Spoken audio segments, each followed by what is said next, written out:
preguntado de dónde viene la tabla periódica? ¿Cómo es que inició? ¿Por qué está acomodada de tal manera? ¿Por qué está representada de como la conocemos?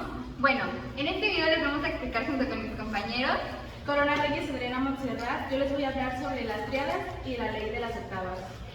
Benicio Cárdenas Miriam y yo les voy a hablar sobre tres personas que aportaron muchísimo a la tabla periódica, los cuales fueron Meyer, Mendeleev y Mondeley. Yo soy Asier Vela Velázquez y les hablaré sobre la clasificación periódica de los elementos y la variación periódica de las propiedades físicas. Yo soy Karen Paula Flores Mora y les hablaré sobre la carga nuclear efectiva y el radio atómico e iónico. Yo soy César José Guerrero Ceballos y les voy a hablar sobre la afinidad electrónica y la energía de ionización.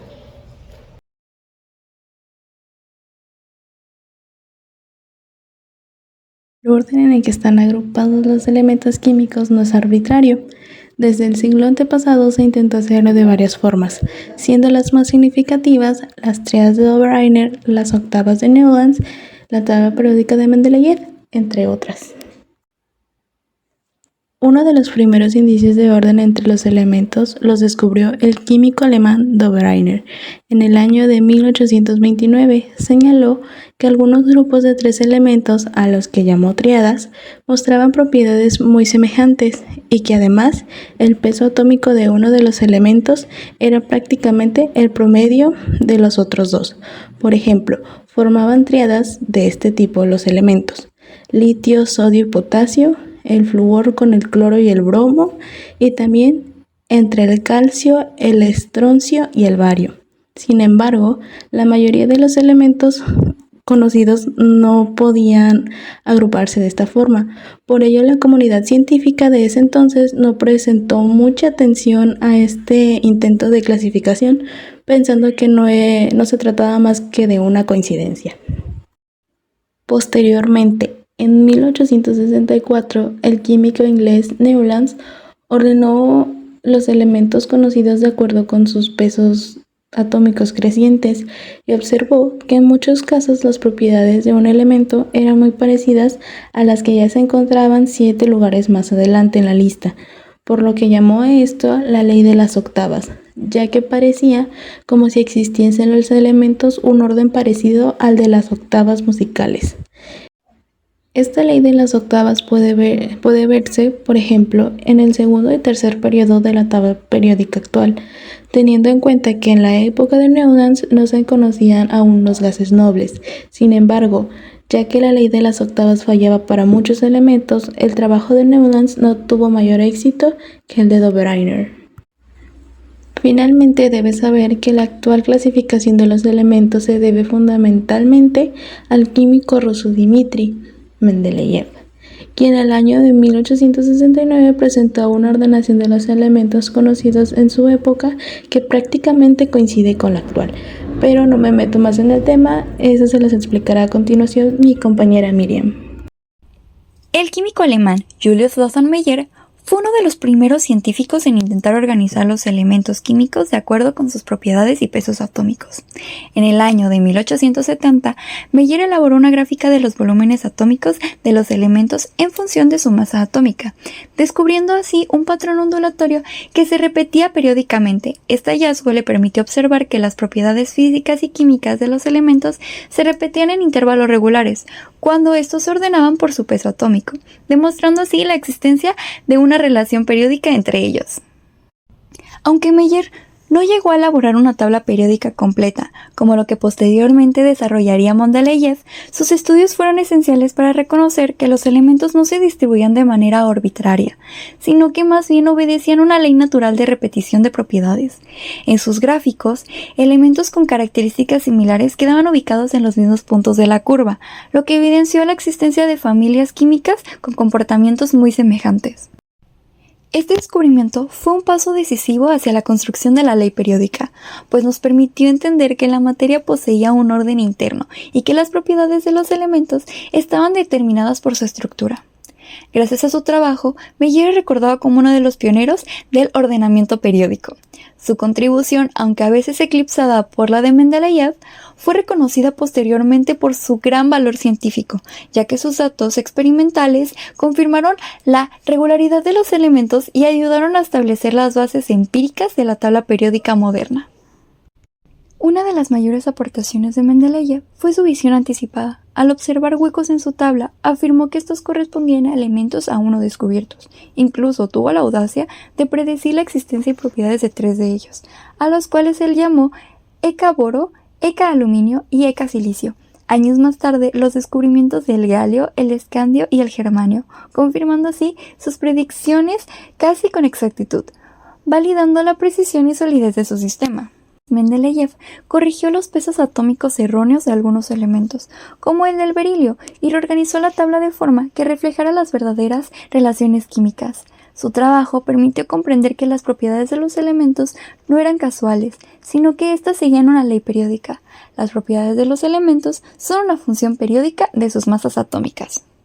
El reconocimiento a su labor llegó poco después de sus aciertos, convirtiéndose en un referente mundial de la química. La tabla periódica de Mendeleev se fue perfeccionando con el tiempo, incluyendo más adelante los grupos de gases nobles y los elementos de las tierras raras. Pero su estructura fundamental sigue siendo la base de la que usamos actualmente. Su legado demostró que la naturaleza posee un orden lógico y que la ciencia puede descubrirlo mediante la observación y la razón. El químico ruso Dmitri Ivanovich Mendeleev es considerado el verdadero creador de la tabla periódica moderna. El físico inglés Henry Jeffreys Moseley proporcionó el fundamento físico definitivo de la tabla periódica creada por Mendeleev. En 1913, Moseley realizó un estudio sistemático sobre la emisión de los rayos X de los elementos, observando así que la longitud de onda disminuía progresivamente al aumentar la masa atómica. A partir de este patrón, dedujo que cada elemento podía identificarse por un número entero característico, relacionado con la cantidad de cargas positivas, o sea, los protones en su núcleo. Este descubrimiento llevó a Moseley a pensar en la idea del número atómico, demostrando que y no la masa atómica, era la verdadera base para el ordenamiento de los elementos. Su trabajo permitió resolver las incoherencias entre la existencia de la tabla de Mendeleev, como el caso del telurio y el yodo, cuyo peso no correspondía a su posición natural. Con su hallazgo, se confirmó que los elementos estaban ordenados correctamente, de acuerdo con sus números atómicos crecientes. La ley periódica adquirió una explicación científica sólida, pues el número atómico reflejaba la estructura interna del átomo. Su aporte unió a la química con la física moderna y abrió el camino para comprender la organización electrónica de los elementos.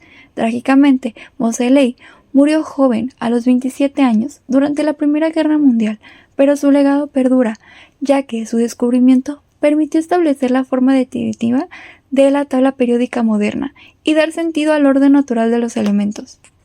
Glenn Theodore Seaborg, nacido el 19 de abril de 1912 en Michigan, Estados Unidos, fue un químico atómico y nuclear, quien ganó un premio Nobel de Química en 1951, después de sus descubrimientos en la química de los elementos transuránicos. Algunas de sus aportaciones en la química fue el descubrimiento de 10 elementos nuevos.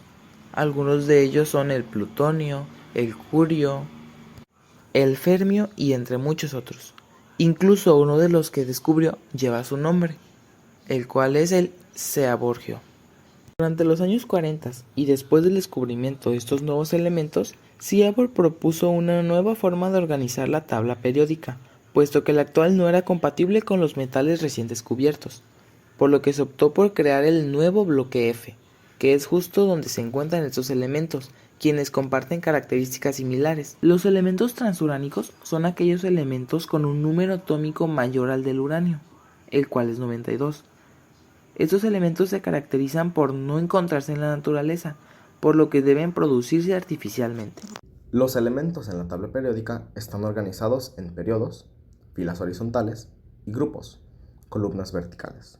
Esta organización es consecuencia de las propiedades electrónicas y la configuración de los electrones más externos, lo que influye directamente en las propiedades físicas y químicas de los elementos. La clasificación de los elementos en la tabla periódica está determinada principalmente por su número atómico, pero también refleja las similitudes en sus propiedades electrónicas. Los periodos corresponden a las filas horizontales, y su principal característica es que todos los elementos de un mismo periodo comparten el mismo número de niveles de energía, es decir, la misma cantidad de capas electrónicas. Por otro lado, los grupos o familias son las columnas verticales. Los elementos dentro de un mismo grupo tienen configuraciones electrónicas similares, particularmente en su capa externa, lo que les otorga propiedades químicas y físicas similares. Por ejemplo, los elementos del grupo 1, como el litio, sodio y potasio, son metales alcalinos y tienen en común una alta reactividad con el agua y una tendencia a formar cationes con carga +1. Además, los elementos se pueden clasificar en 3 categorías fundamentales: metales, no metales y metaloides. Los metales, situados principalmente en la parte izquierda y centro de la tabla, son buenos conductores de calor y electricidad. Tienen alta densidad y puntos de fusión elevados. Los no metales, los elementos a la derecha de los metaloides, suelen tener bajos puntos de fusión y ebullición, y suelen ser malos conductores. Los metaloides, indicados por un verde claro, tienen propiedades intermedias. Uno de los fenómenos más interesantes en la tabla periódica es la variación periódica de las propiedades físicas, como en el caso del radio atómico. A medida que avanzamos de izquierda a derecha en un periodo, el radio atómico disminuye. Esto se debe a un incremento en la carga nuclear efectiva. Con el aumento de protones en el núcleo, los electrones experimentan una mayor atracción hacia el núcleo, lo que provoca una contracción del átomo. El radio atómico disminuye conforme aumenta el número atómico, debido a la mayor carga nuclear, sin un aumento significativo en el número de capas electrónicas. Por el contrario, cuando descendemos por un grupo, el radio atómico aumenta. A pesar de que el número atómico crezca y la carga nuclear aumente, también se agregan más capas de electrones. Este aumento de capas de electrones reduce la atracción entre el núcleo y los electrones más externos, resultando en un mayor tamaño atómico. Además del radio atómico, otra propiedad relacionada es el radio iónico, que describe el tamaño de un ión. Este varía dependiendo de si el átomo gana o pierde electrones para formar un ión. Cuando un átomo pierde uno o más electrones para formar un catión, un ión con carga positiva, el radio iónico disminuye. Esto se debe a que la pérdida de electrones reduce la repulsión entre ellos, lo que permite que la carga nuclear atraiga más fuertemente a los electrones restantes. Por el contrario, cuando un átomo gana electrones para formar un ión con carga negativa, el radio iónico aumenta. Esto sucede porque los electrones adicionales aumentan la repulsión entre ellos, lo que provoca que el tamaño del ión se expanda. A medida que avanzamos de izquierda a derecha en un periodo, los cationes tienden a disminuir en tamaño debido al aumento de la carga nuclear efectiva, que atrae más fuertemente a los electrones. Sin embargo, a medida que descendemos por un grupo, los cationes y aniones generalmente aumentan de tamaño debido al aumento en el número de capas electrónicas. Por último, la electronegatividad, que es la capacidad de un átomo para atraer electrones hacia sí mismo en un enlace covalente, también muestra una variación periódica. A medida que nos movemos de izquierda a derecha a lo largo de un periodo, la electronegatividad aumenta, debido a la mayor carga nuclear efectiva que atrae más fuertemente a los electrones. En cambio, al descender por un grupo, la electronegatividad disminuye, ya que los electrones más externos están más distantes del núcleo y experimentan una menor atracción. Carga nuclear efectiva. Esta es la carga positiva neta que experimenta un electrón en un átomo polielectrónico, un átomo de varios electrones, porque es cuando hay repulsiones. En la imagen se muestra cómo el átomo es atraído por el protón, pero a la vez es repelido por los electrones. Esta tiene una fórmula, la cual es carga nuclear efectiva es igual al número de cargas positivas, pero no es carga nuclear completa, sino que hay que restarle la repulsión, o sea, el apantallamiento. En la tabla periódica, la carga nuclear efectiva va a ir aumentando en un periodo de izquierda a derecha, mientras que en un grupo va a disminuir de arriba hacia abajo. Como dato extra, el apantallamiento se produce por las repulsiones entre los electrones de un átomo. Primero ponemos el número atómico, que en este caso es el potasio, el cual es 19. A esto le restamos el apantallamiento, Para esto dibujamos la estructura electrónica del potasio. El apantallamiento vale 1 por cada electrón, entonces como hay 18 electrones jalando, pues le vamos a restar 19 menos 18 y da como resultado 1. Esa sería la carga nuclear efectiva del potasio. Energía de ionización. La energía de ionización es la cantidad de energía mínima necesaria para remover un electrón de un átomo en estado gaseoso, para convertirlo en un ion positivo. Por otro lado, la primera energía de ionización la podemos obtener con la siguiente fórmula, donde la energía de ionización es igual a energía más X, que nos da como resultado X positivo más un electrón. Eso quiere decir que nosotros, para poderle agregar un electrón a un átomo, necesitamos añadirle energía. Y como resultado obtendremos un átomo positivo, es decir, un ion. Por otro lado, tenemos la afinidad electromagnética, la cual se define como la capacidad para aceptar uno o más electrones de un átomo cuando está en estado gaseoso, con la finalidad de formar un anión. Bueno, pues esperamos que hayan aprendido mucho con nosotros. Nosotros nos esforzamos mucho en repasar estos temas, ya que pues no son fáciles de investigar.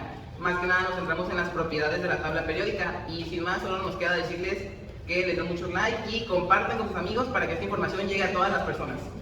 Gracias. Gracias.